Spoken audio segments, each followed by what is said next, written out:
Olá, sejam bem-vindos. O Ecosenado está começando. Você vai ver na edição de hoje os principais resultados da COP30. A adaptação é uma agenda que responde às necessidades dos países em desenvolvimento, dos segmentos e pessoas mais vulneráveis, vítimas da mudança do clima, e que conseguimos colocar uma meta agora de triplicar financiamento até 2035. Chega ao Senado o projeto de adesão ao Acordo de Escazú. Talvez o grande ponto inovador do Acordo de Escazú seja a relação de defensores e defensoras ambientais, em relação a proteger a vida dessas pessoas, não somente a vida, mas o direito delas de continuar lutando pelo meio ambiente. E um programa de captação de água das chuvas no semiárido nordestino. Ter a possibilidade de ter uma água para o consumo humano ao lado da sua casa, dentro da sua casa, e ter também a possibilidade de ter uma água para produzir alimentos, melhorando a qualidade de vida, a saúde.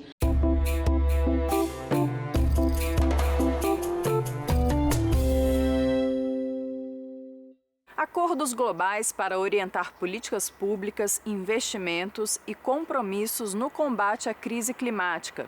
As expectativas quanto às negociações da COP30 eram grandes. Uma das metas mais desafiadoras era a do financiamento climático. A COP30 terminou em Belém com um pacote de 29 decisões focadas no multilateralismo climático, mas frustrou parte da comunidade científica e ambientalista em pontos que ficaram de fora. O evento foi marcado por disputas políticas intensas, por exemplo, no debate de um dos temas centrais, o destino dos combustíveis fósseis e o combate ao desmatamento, principais responsáveis pelas emissões de gases do efeito estufa.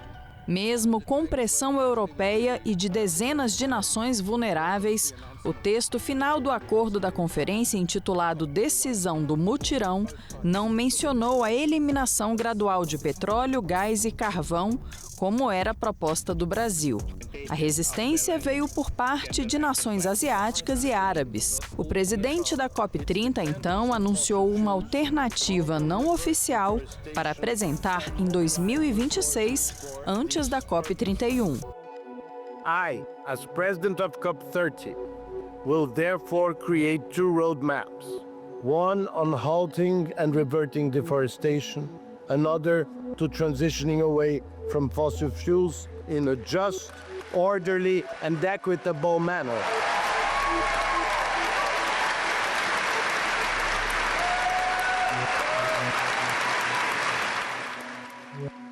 They will be led by science and they will be inclusive.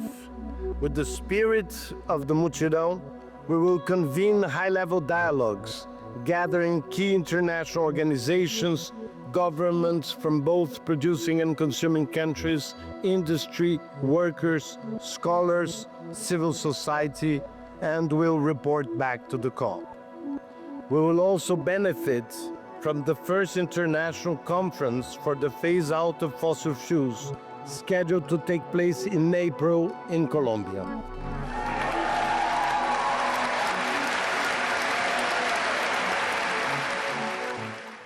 Outro tópico crucial e muito aguardado era o financiamento de adaptação climática destinado a países em desenvolvimento. O compromisso aprovado na COP29 em Baku foi o de que nações mais ricas mobilizariam por ano 300 bilhões de dólares até 2035, podendo alcançar 1,3 trilhão de dólares. Embora não haja obrigações financeiras claras para países específicos, as autoridades brasileiras comemoraram o texto do documento, que pede esforços para tentar triplicar esses recursos em até 10 anos. Esse é um marco que, para muitíssimos países em desenvolvimento, tem tido essa tentativa há muitas COPs de colocar a adaptação no mesmo nível. E acho que isso vai ficar uma marca, porque acho que daqui para frente, junto com atores como as cidades, os estados, os planos de adaptação, não só no Brasil, no mundo inteiro, vai ficar realmente muito grande.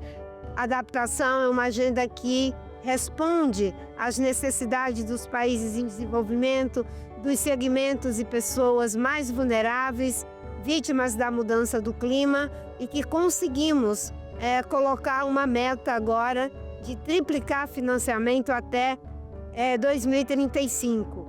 Isso é um ganho, mas será também um esforço para que isso possa acontecer. Mas os 195 países fecharam 29 acordos formais. Entre os temas estão transição justa, comércio internacional, tecnologia e gênero. Um dos planos fechados orienta a participação de mulheres e meninas nas decisões sobre o clima. Houve também a adoção de um conjunto de indicadores de adaptação para medir o preparo dos países diante de eventos climáticos extremos.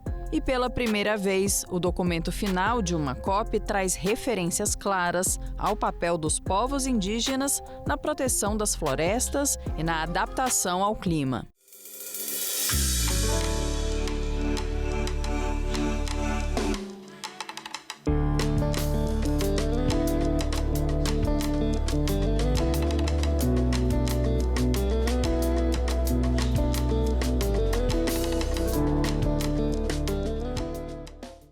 Depois dos deputados federais, agora é a vez dos senadores analisarem a adesão do Brasil ao Acordo de Escazú, tratado internacional para fortalecimento dos direitos de acesso à informação, participação pública e justiça em questões ambientais.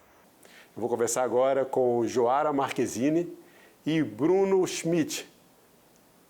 Joara, muito obrigado pela sua participação em nosso programa no Eco Senado. Seja bem-vinda à TV Senado. Eu gostaria que você primeiro explicasse melhor para as pessoas o que é o Tratado de Escazú, fazendo um contexto histórico desse tratado tão importante para a defesa do meio ambiente no nosso país.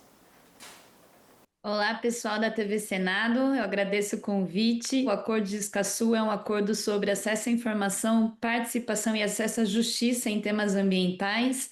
É o primeiro acordo mundial a ter medidas específicas para a proteção de defensores e defensoras ambientais e é válido para 18 países na América Latina e no Caribe.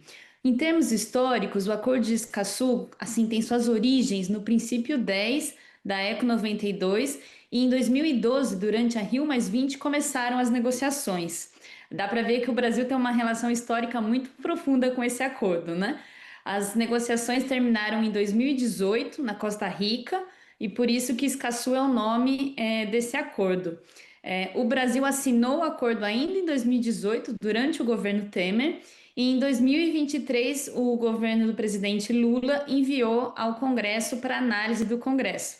E agora, depois da aprovação na Câmara dos Deputados, a gente espera que o Senado aprove então o Acordo de Escazú o mais breve possível, para a gente finalmente fazer parte desse acordo tão importante para o Brasil e para o mundo.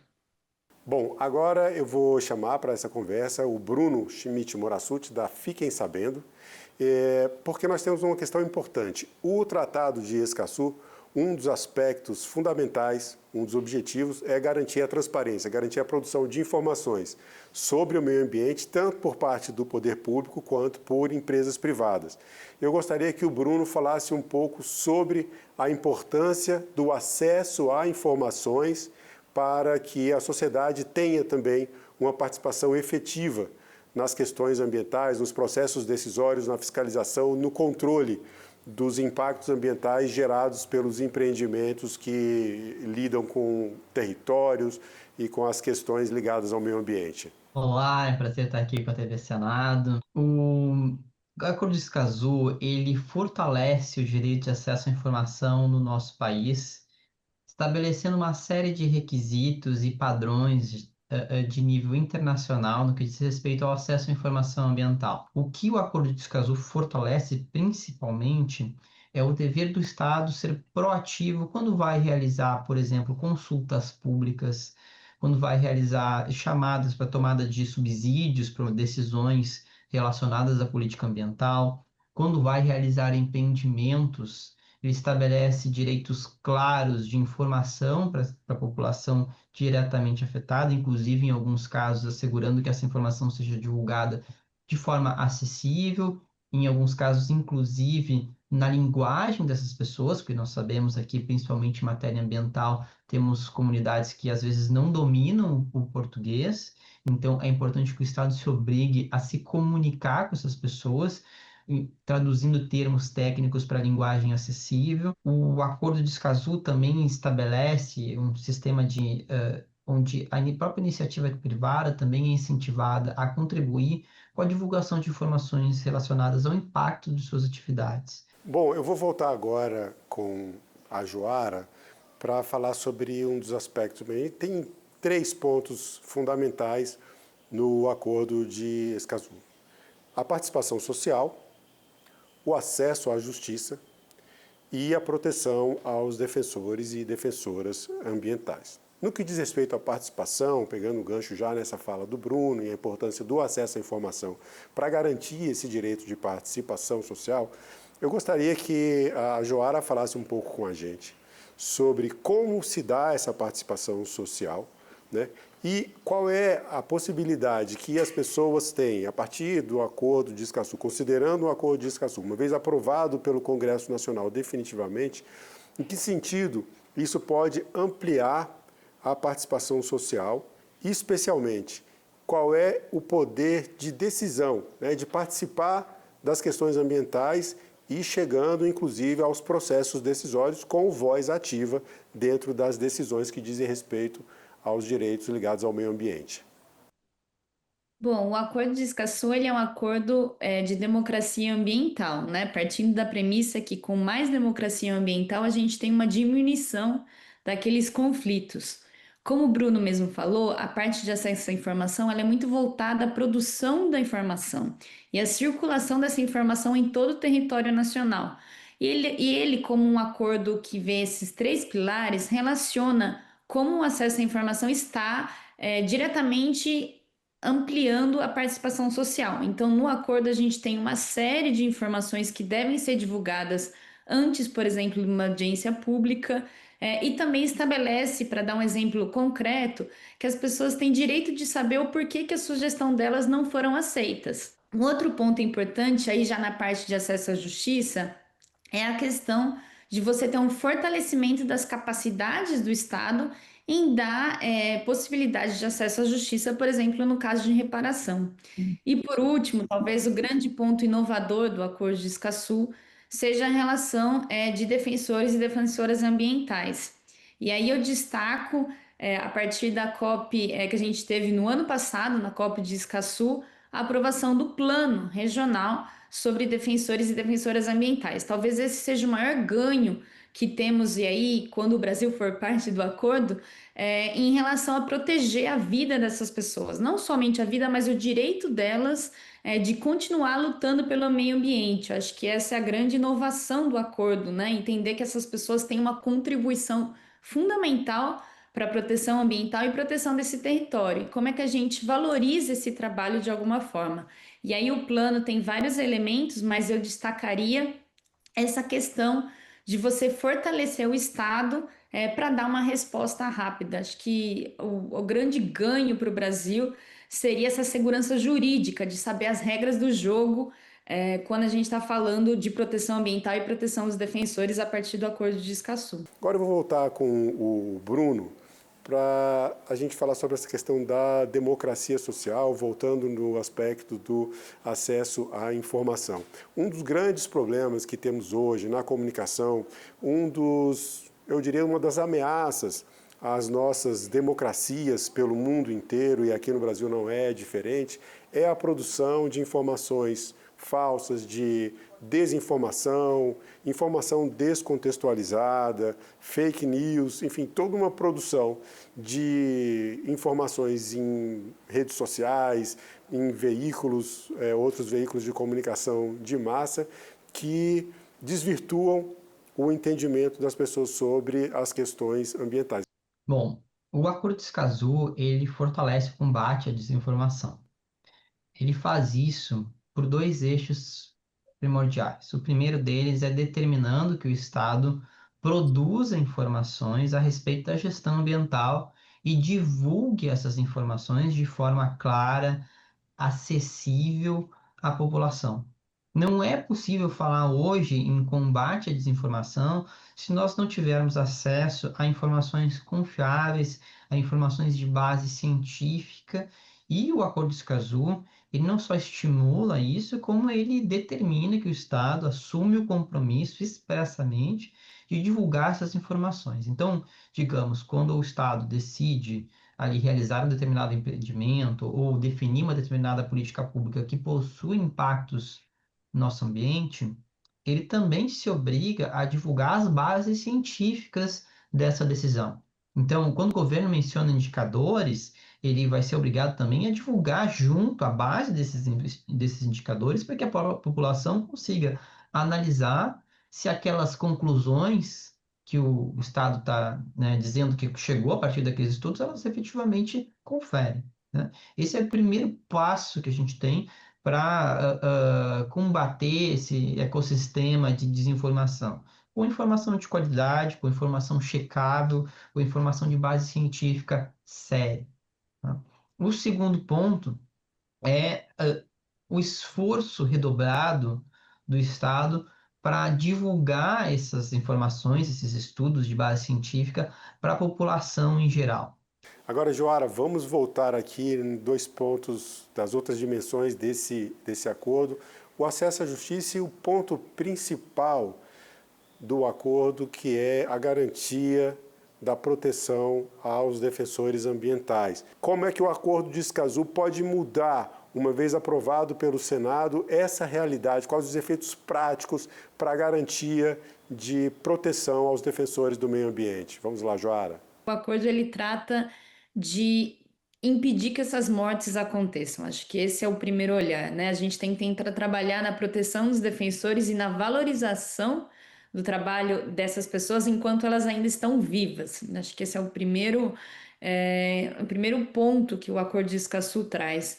Outro elemento que o acordo coloca sobre a mesa é que a gente não está falando só de pessoas, a gente está falando de pessoas, comunidades e organizações, né? É um olhar coletivo.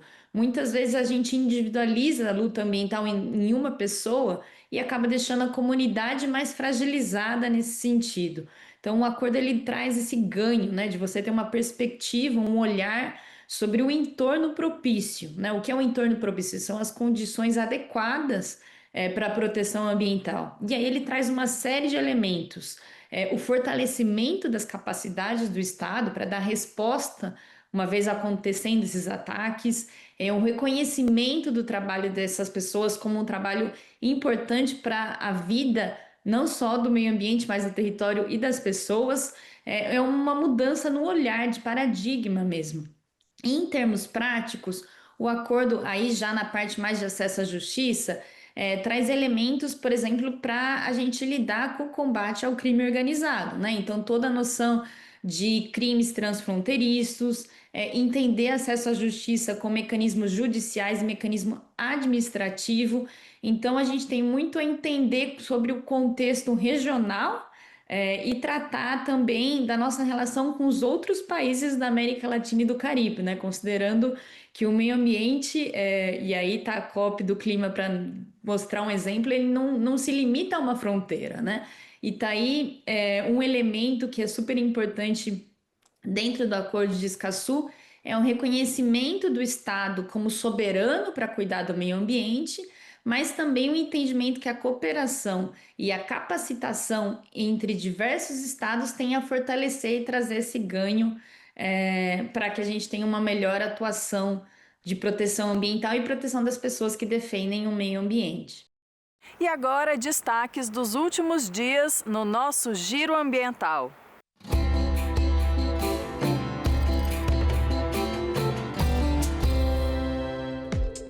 Uma declaração inédita a respeito da integridade da informação sobre mudanças climáticas foi lançada durante a COP30 em Belém. O texto estabelece compromissos internacionais para combater a desinformação e promover a integridade das informações. Diversos países como Brasil, Canadá, Chile, Dinamarca e França já assinaram o documento. Em Joanesburgo, na África do Sul, a crise climática ganhou destaque na declaração final da cúpula dos países do G20. Nela é enfatizada a necessidade do apoio aos países menos desenvolvidos, que muitas vezes não são capazes de arcar com os custos da mitigação, adaptação e recuperação diante de desastres naturais. O texto também destaca a importância da mobilização dos países para uma transição energética justa. O Senado aprovou o projeto de lei 892 de 2025, que cria o Programa Especial de Sustentabilidade da Indústria Química. A proposta é oferecer incentivos fiscais ao setor para modernizar e descarbonizar a indústria química brasileira entre 2027 e 2031. O semiárido nordestino é uma das regiões mais desafiadoras do país. Durante séculos, a seca moldou o ritmo de vida, a economia e até a cultura local. Veja como a ASA, Articulação Semiárido Brasileiro, vem transformando a vida de milhares de pessoas na região por meio de um programa de captação de água das chuvas. O que antes era sinônimo de escassez, hoje representa resistência e inovação. Por meio do sistema de cisternas, famílias aprenderam a conviver com o clima, transformando a água da chuva em fonte de vida e sustentabilidade. A implementação do programa de cisternas de captação de água de chuva para o consumo humano e para a produção de alimentos transformou completamente a vida das famílias do semiárido brasileiro, essas que tiveram a oportunidade de ter acesso a essas tecnologias sociais.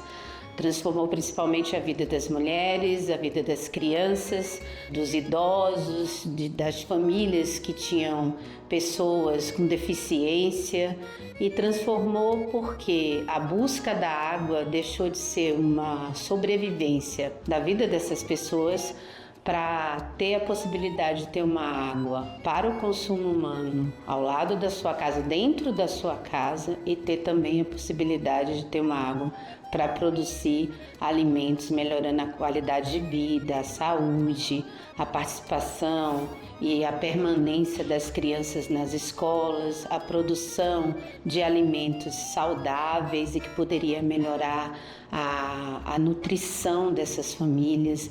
Então, todos os aspectos foram melhorados. Com a cisterna, a água chega perto de casa e, com ela, chegam também qualidade de vida, segurança alimentar e permanência no campo. O impacto ambiental é positivo, menos exploração de lençóis freáticos, uso racional dos recursos e fortalecimento da agricultura familiar. Todos nós trabalhamos todo um tempo carregando água na cabeça, no balde, no jumento, com tudo que a gente podia agregar para ir buscar água nas fontes de barreiro. E depois das cisternas implantadas, que foi um programa que veio para abençoar o nordestino em todo o processo, e aí nos ajudou de forma que a gente, guardando, acumulando água na cisterna, essa água servirá, uma água bem tratada servirá para o banho, para alimentação, para o próprio consumo do dia a dia, para beber. Água para cozinhar, água para lavar roupa, que antes para lavar roupa tinha que ir para os tanques de barreiro. Lá tinha que esperar ser uma água meia limpa, que quando o animal sujava não prestava para lavar roupa, a roupa ficava parda, escura. Então você não imagina o quanto o nordestino melhorou sua capacidade de exercer a cidadania como gente através dessa cisterna. Com a garantia da água, a iniciativa também fortalece a produção local. Como conta o José, a cisterna trouxe não só a água, mas a chance de plantar alimentos frescos, mesmo na estiagem. O coentro, o alface, que é o do dia a dia para cozinhar a panela. Você não quer saber uma carne cozinhada vindo da feira que a gente ia buscar no sábado, e vindo com essa carne para cozinhar com o cheiro verde, o tempero, o coentro, o alface. E antes a gente não tinha. A gente fazia as leiras antes de coentro e alface, era num estaleiro de madeira, botando um pingo de água do tanque, carregando com um balde na cabeça ou com os barril com jumento. Você imagine quanto ajudou na cultura do milho, do feijão de corda, da banana no quintal, dos que não tinham terra muito, mas tem seus terreiros de quintal que poderia plantar. Isso ajudou demais a melhorar a saúde do povo, se alimentando de alimentos provindo da cisterna, que é a captação de água. Tanto a cisterna de terreiro quanto a cisterna, essa grande da qual você está vendo aí. Para garantir o equilíbrio ambiental e manter a produção, os agricultores do semiárido adotam técnicas adaptadas ao clima. O plantio direto e o aproveitamento da umidade do solo ajudam a preservar recursos e manter a lavoura viva mesmo com pouca chuva. A estratégia é plantar o quanto antes, mês de abril, que é o iniciante, a gente tem que plantar cedo, mesmo com uma das estratégias que nós estamos adotando aqui é o plantio direto e também o plantio na terra seca, certo? A terra revirada, o solo, a gente planta antes da chuva, pós-chuva já está semeado e aí, se não for um impacto de chuva pesada, a lavoura já desenvolve mais rápido, que é o mês de abril, principalmente a cultura do milho. O feijão é mais o mês de junho. Espero também, a gente vinha plantando muito feijão, mas de acordo com o descaso dos valores não correspondidos com relação à saca de feijão, caiu muito. A gente está relutando, eu venho fazendo esse trabalho aqui, que o nosso Camboá está em peso, para que a gente aumentar o plantio do feijão, para a gente comer também um feijão natural vindo da própria lavoura do campo, da pequena agricultura familiar. O sistema de captação é simples e acessível, com cisternas feitas de materiais locais e construídas pela própria comunidade. Mais do que uma solução emergencial, o projeto virou uma política pública permanente de convivência com o próprio semiárido. O acesso à água para as famílias do semiárido brasileiro sempre foi uma situação emergencial e que extrapolou os momentos de crise, de períodos extremos e prolongados de seca. Ter uma política pública com orçamento próprio, efetiva e permanente continua sendo a nossa luta social. E nós continuamos incidindo para que estados, municípios, o governo federal torne o programa de cisterna uma política pública estruturante e permanente. E isso é uma luta constante nossa, da sociedade civil organizada no semiárido brasileiro. O conhecimento é muito necessário, o conhecimento de como cuidar das cisternas, como manter a qualidade da água das cisternas, como cuidar da cisterna como um bem precioso na família e na comunidade. E nós ficamos por aqui. Obrigada pela sua audiência. Para rever ou compartilhar este e outros programas, acesse senado.leg.br/TV ou o nosso canal no YouTube. Até o próximo EcoSenado.